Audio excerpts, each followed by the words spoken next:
ሰላም ሰላም ሰላም እንደምናችሁ። እኔ ዳንኤል ነኝ ወንድማችሁ። ኢትዮጵያኖች፣ ኤርትራኖች በያላችሁበት ቦታ ሰላምና ጤና እግዚአብሔር እንዲያበዛላችሁ ጸሎቴ ነው። ወደ ዛሬው ቪዲዮ አርስቴ ስቀጥል ይህ መልእክት በእውነት ለቅንነት ብላችሁ ለጓደኛችሁ፣ ለሀገርም ሊሆን ይችላል፣ ለቤተሰብ የእውነት ሌላ ከልባችሁ ውስጥ ሌላ ነገር ሞቲቬሽን ሳይኖር ለገንዘብ ሳይሆን ወይም ደግሞ ለጥቅም ሳይሆን በእውነት እነዚህ ሰዎች ጥቂት ናቸው። የሚገርመው በጣም ጥቂቶች ናቸው። እንዲህ አይነት ሰዎች ብዙ አይደሉም። እነዛ ሰዎች ለነሱ ነው እንግዲህ ለጥቅም ሳትሉ ራሳችሁን ጎድታችሁ፣ ኑሯችሁን ጎድታችሁ፣ ቤተሰባችሁንም ጥላችሁ ሊሆን ይችላል። ለጓደኛችሁ፣ ለቤተሰብ፣ ለተለያየ ነገር ደግ አድርጋችሁ በምላሹ ግን መጥፎ ምላሽ ያገኛችሁ፣ የተነቀፋችሁም ሊሆን ይችላል፣ የተወገዛችሁም ሊሆን ይችላል። ለእናንተ ነው መልእክቱ። እግዚአብሔር ከፋይ ነው። መቼም በቀል የኔ ነው፣ በቀል የኔ ነው፣ እኔ ብድራቱን እከፍላለሁ ያለ ጌታ ይከፍላችኋል። ነገር ግን አንድ ነገር ልበል፣ እንዲህ አይነት ነገር ሲያጋጥመን ምንድን ነው የምናደርገው? እንዲህ ያለ ነገር ሲያጋጥመን ህመሙ ቀላል ነው ብዬ አይደለም። ያማል። እንዲህ አድርጌ እንደዚህ ፈጥሬ እሷ እንዲህ ታርገኝ፣ እሱ እንደዚህ አርገኝ፣ አምኘው ይክዳኝ፣ ሌላ ሰው ሆኖ እኮ ጠበቀኝ ትላላችሁ። ግን አንድ ነገር ልንገራችሁ፣ የኋላችንን ትተን ወደፊት እንደምንራመድ ከጳውሎስ እንደተማርነው በቀል ደግሞ የኔ ነው ብድራቱን እከፍላለሁ ብሎ ስላለ ጌታ ደግሞም የመጽሐፍ ቅዱስ ቃል ስለሆነ ነው። ይህ ሁሉ ስለሆነ እግዚአብሔር ብድራችሁን ይከፍላል። ግን ከእናንተ ምን ይጠበቃል፣ ምን ማድረግ ይጠበቃል ብለን በምንነጋገርበት ጊዜ ማድረግ ያለባችሁ ውስጣችሁን ያለውን ንዴት፣ ብስጭት ማራገፍ አለባችሁ። ለመሰላችሁ ትጎዳላችሁ። ሁለተኛ ጉዳት ይሆናል ማለት ነው። አንደኛ ስለዛ ስለበደለን ሰው ስለተበሳጨንበት ነገር በምናመላልስበት ጊዜ ታይማችንን ሰጠነው ማለት ነው። ሌላ ነገር መስራት ስንችል፣ ሌላ ነገር ማድረግ ስንችል ታይማችንን በሙሉ ተጎድተን እንደገና ደግሞ ታይማችንም ሰጥተን እንቅልፋችንንም ልናጣ እንችላለን። የአእምሮ መቃወስ እኮ ሊያጋጥመን ይችላል። ስለዚህ በምንድን ነው ትልቁ ብቀላ? ተናግሬዋለሁ፣ ዝምታ።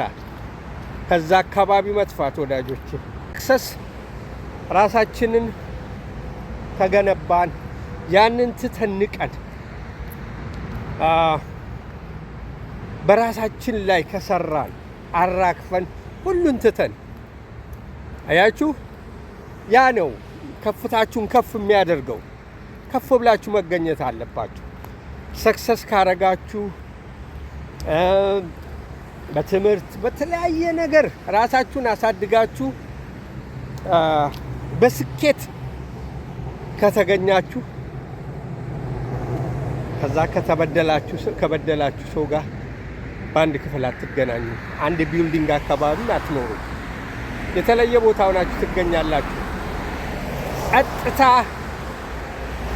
ዝምታ ከባድ ነው። ዝምታ መሳሪያ ነው። ዝም ብላችሁ ስራችሁን የምትሰሩ ከሆነ ከባድ ነው። አንደኛ ፎከስ ይኖራችኋል።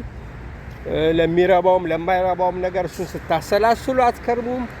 በራሳችሁ ላይ ትሰራላችሁ። ተገኝታችሁ በጥሩ ቦታ ትገኛላችሁ ማለት ነው። ስትተያዩ እናንተ ሌላ ቦታ ናችሁ። ያን ጊዜ ያን ጊዜ በራሳችሁ ስለሰራችሁ ከፍ ብላችሁ ኢቨን በገፏችሁ ሰዎች ከበላይ ሆናችሁ ትታያላችሁ። ያኔ ብርሃናችሁ ያበራል ማለት ነው። ያን ጊዜ ነው እንግዲህ እንትን አልን የምንለው ተሳካልን ማለት የበደሉንን እንድንበድል አይደለም። በእኔ ያጋጠመኝ ልንገራችሁ እንደ ታሪክ። እንግዲህ መቼስ ከሰው ጋር መጣላት መጨቃጨቅ ያለ ነው፣ ተፈጥሯዊ ነው። መቼም ከሰው ጋር መቼም ማር አይደለም፣ ምንድን ነው ማር አይደለንም፣ ሁሉም አይልሰንም ነው።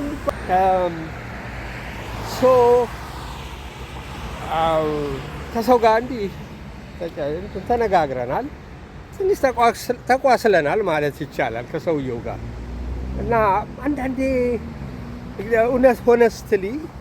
እውነት ለመናገር በአንዳንድ ነገር አስበውና እንዴት እንደዛ አደረገኝ፣ እንዴት እንደዛ ያደርጋል የማለት ነገር ይኖራል። በትንሽ እንግዲህ አይቀርም አይደለ?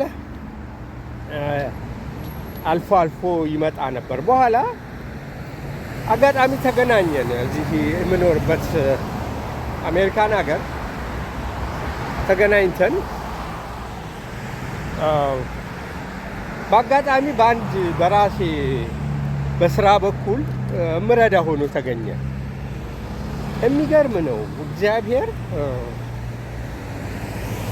ግን ሰውየውን አግኝተን ተቃቅፈን እንዴት ደህና ነህ ወይ ዘዚህ ወጥቶ ደህና ተባብለን እግዚአብሔር የት እንደገባ አላውቀውም። ያንን በውስጥ የቀረ ቅሪት አለ አይደለ? ምን ልባችሁ የንዴት የት እንደጠፋ አላውቀውም። ከዛ በኋላ ያው ምረዳውን ነገር ረዳሁና የእግዚአብሔር አሰራር ገርሞኝ ማለት ነው ገረመኝና ከዛ ያው እባክህን ቁጭ ብለን እንጫወት ቢራ ልጋብዝ ብለን ቢራ ልንጠጣ ሄድንና እየተጫወትን እያለን እኔ በሆነ ኮምፕሊትሊ ረስቼው ምን አለ ያኔ እኮ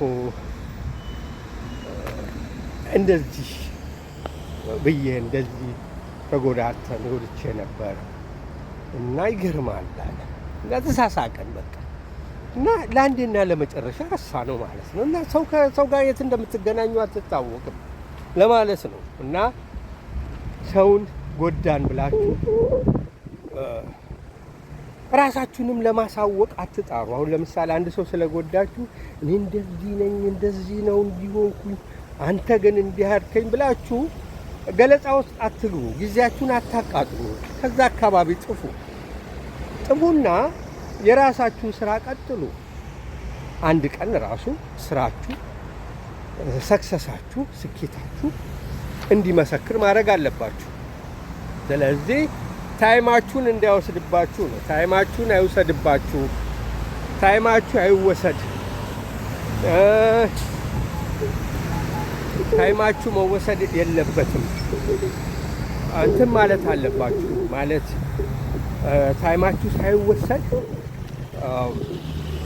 ጊዜያችሁንም ሳትወስዱ ስለዛም ሰው 30 ጊዜ ስታወጡ ስታወርዱ ለጤናም ጥሩ ስላልሆነ ያንን እንድታደርጉ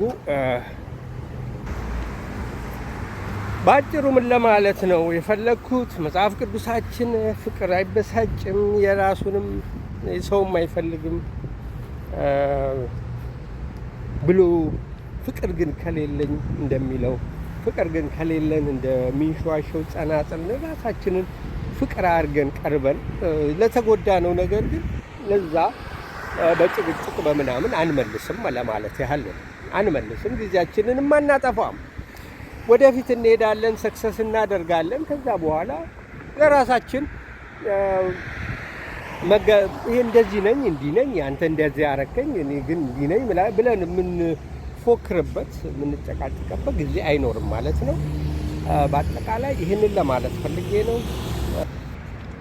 ያው እንግዲህ ያለሁበትን አካባቢ አይታችኋል። ያው ትንሽ ለምለም ያለ ግሪን አካባቢ ነው። በአብዛኛው ወክ የማደርግበት አካባቢ ነው። እና ጊዜያችንን እንጠቀም፣ አእምሯችንን አናስጨንቅ። ለሚረባውም ለማይረባውም ዝምታ ወርቅ ነው ይባል የለ? ዝምታ ወርቅ ነው ብሏል የሀገሬ ሰው አበው ሲተርቱ። ዝምታ ወርቅ ነው በእውነት። ዝምታ አስፈሪ ነው በጣም። ዝም ካላችሁ ሰላማችሁን ታገኛላችሁ። በጣም ለራሳችሁም ደግሞ ከፍተኛ እረፍት ነው። እኛ ጭቅጭቅ በስቷል በእውነት ንትርክ በስቷል። አንነታራ ጊዜ ወርዝም አያደርግም። በንትርክ ጊዜያችሁን ነው የምታቃጥሉት። እንደዚህ ሆነ፣ አንተ እንደዚህ ሆንክ፣ ኧረ አንተ እንዲህ ነህ ስትሉ በቃ ያንን አንዳንድ ሰው እንደውም ደስ የሚለው አለ። ምን ነው ድሮ አስታውሳለሁ እስቲ ልፈልግ ብላ ሴትዮዋ ትወጣለች ይባላል። በኋላ ስትፈልግ እስቲ ነጠላዬን አቀብኝ አለቻት ልጅቷን ስትላት፣ ከዛ በዚህ መሃል አንዷ ሴትዮ ሲያንቀጨቅጫት እንደምን አደርሽ ስትላታለች። በቃ ተው እዚሁ አጋጠመኝ፣ ተው ነጠላዬን ተው አለቻት። በቃ ከዛ ወደ ለመጨቃጨቅ ለምንድን ነው እንደምን አደርሽ ምን አገባሽ ብላ በዛ ጭቅጭቅ ልትጀምር ማለት ነው። እና እንደዚሁ እንደ እንትን ይሆንላችሁ በሚል ነው። በመሀል ጆክ ያስፈልጋል መቼም ጨዋታ ላይ ቃል ትንሽ ያስፈልጋል። እንግዲህ እንደነገርኳችሁ ነው። አትጨቃጨቁ። በቃ ጭቅጭቅ አያስፈልግም። በቃ ጭቅጭቅ በዛ፣ ንትርክ በዛ ይታይ እና ያለንን እግዚአብሔርን እያመሰገንን በተቻለ መጠን ራሳችን የምንችለውን ነገር እናድርግ። የአቅማችንን እናድርግ። አንደነቅ፣ ሰርፕራይዝ አንሆን። ሰዎች ለሚያደርጉት አክሽን አቤት ያልጠበቅኩት ጉድ ነው አትበሉ። በቃ ያልተፈጸመ ጉድ ስለሌለ አሁን አዲስ አንሆንም ማለት ነው። አዲስ አንሆንም። ሁሉም የተደረገ የሆነ ነገር ነው። አእምሯችሁን እረፍት ብቻ ጠብቁ ነው። አሁን የኔ ቪዲዮ በአብዛኛው የአእምሯችንን እረፍት እንጠብቅ ነው። በቃ ማረፍ አለብን። በጣም ነው የሚያሳዝነው። አንዳንድ ጊዜ አንዳንድ ነገሮች ስታዩ ሰዎችን የማነጋገርም እንትን አለኝ እኔ እንደዚህ አይነቱ ነገር ላይ። አዎ ራሳቸውን መፈጠራቸውን እስከ መጥላት ድረስ በዚህ በእግዚአብሔር አምሳል ሆነን ተፈጥረው በተለያየ ነገር ተተብትበው ማለት በነገር እንደዚህ ያረገችኝ፣ ይሄ እኮ እንዲህ ያረገኝ፣ እንደዚህ ሆንኩ። ወካ አድርጋ አባቴ ቆጭ ብለህ ቀስ ብለህ ከዛ አካባቢ ጥፋ። ዝምታ ወርቅ ነው። ዝም ብለህ የራስን ስራ ቀጥል። ነፃ አእምሯችንን ነፃ እናድርገው። ይሄ ነገር ለአንድ ሰው እንኳን ከደረሰ ደስ ይለኛል። በጣም በዚህ ጉዳይ ላይ ብዙ መነጋገር አለብን። ብዙ ሰው እየተጎዳ ስለሆነ ሰውን አምኜ ተከዳው ብሎ ስብርብር ብሎ ቁጭ የሚል ሰው አለ።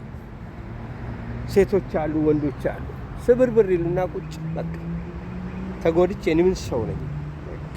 ምን ካሁን ወዲያስ ምን ሆናለሁ? ካሁን ወዲያ ምንስ እኔ ሰው ነኝ እንዴ? እኔ እኮ አይደለም የሚሉ ሰዎች ስላጋጠሙኝ ነው። እግዚአብሔር በአምሳሉ ፈጥሯቸዋል። እግዚአብሔር ሌላ እድል አለ። ለዛ ያንን ነገር መሸጋገሪያ ድልድይ ማድረግ አለባችሁ እንጂ ቪክተም መጎጃ መንገድ መፍጠር የለባችሁም። ይሄን ለማለት ነው። ፒስ። ዳንኤል ነኝ ከቨርጂኒያ። ሰላም ሁኑልኝ። ባይ ባይ። ቻው ባይ